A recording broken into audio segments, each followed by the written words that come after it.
me permettez, je voudrais non pas faire une synthèse du colloque, parce que, évidemment, il y a eu énormément de choses très différentes qui ont été données, mais peut-être juste dire mon sentiment personnel après ces 2 jours de discussion, et par rapport finalement à l'introduction que j'avais présentée au départ.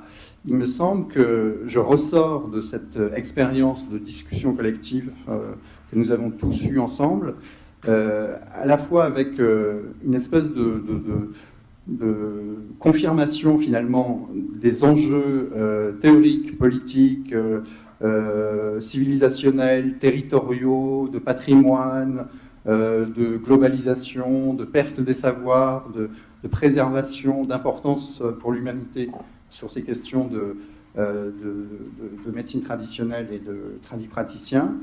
Je sors encore plus enthousiaste, je dirais, pour vraiment travailler sur ces thématiques et travailler ensemble pour les faire grandir, les faire émerger, les faire apparaître, au fond les mettre à l'agenda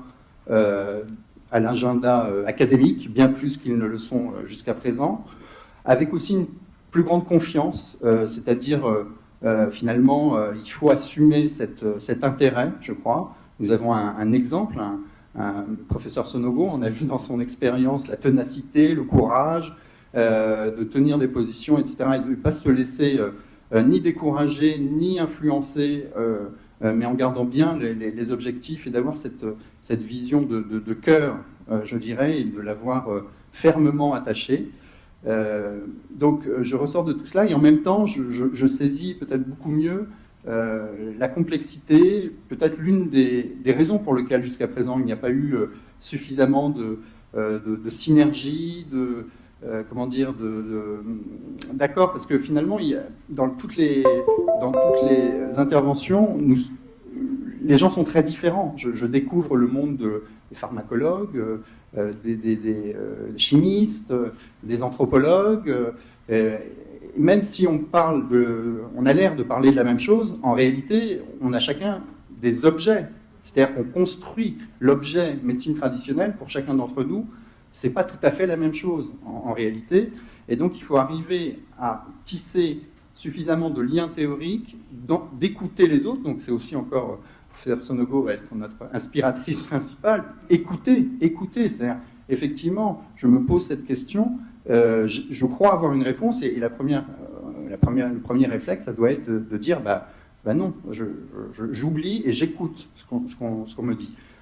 Donc c'est presque aussi ça fait partie de la méthode des anthropologues. Les anthropologues, normalement, on leur apprend, enfin, ils s'apprennent eux-mêmes à ne pas venir avec des idées préconçues, à ne pas venir imposer une vision, mais justement plutôt à se dépouiller pour pouvoir recevoir. Dans de nombreuses sagesses, il faut d'abord vider un verre pour pouvoir le remplir. Voilà, donc je ressors de ces discussions dans cette double dimension, à la fois de confirmation, d'enthousiasme, c'est fantastique, c'est merveilleux, et en même temps, oui, mais c'est pas si simple. Donc voilà le sentiment. Je voudrais juste avant de terminer, parce qu'on va aussi couper toutes les connexions extérieures, d'abord vous remercier encore une fois d'être venu de loin, pas facile dans une période de l'année où il y a beaucoup d'universitaires qui ont des travaux, etc. Remercier une fois de plus l'université Qadi Hayat qui nous a accueillis, qui nous a nourris, pas seulement intellectuellement mais aussi physiquement. Remercier l'AUF qui a participé, contribué. Remercier aussi nos sponsors, puisque nous avons été, pour une fois, sponsorisés notamment par DocSave, qui est une entreprise de distribution de produits d'acupuncture. Remercier les étudiants qui ont participé, contribué.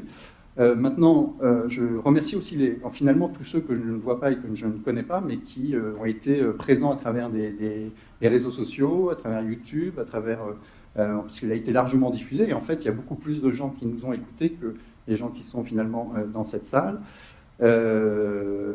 Et donc, voilà, vous dire au revoir et à la prochaine.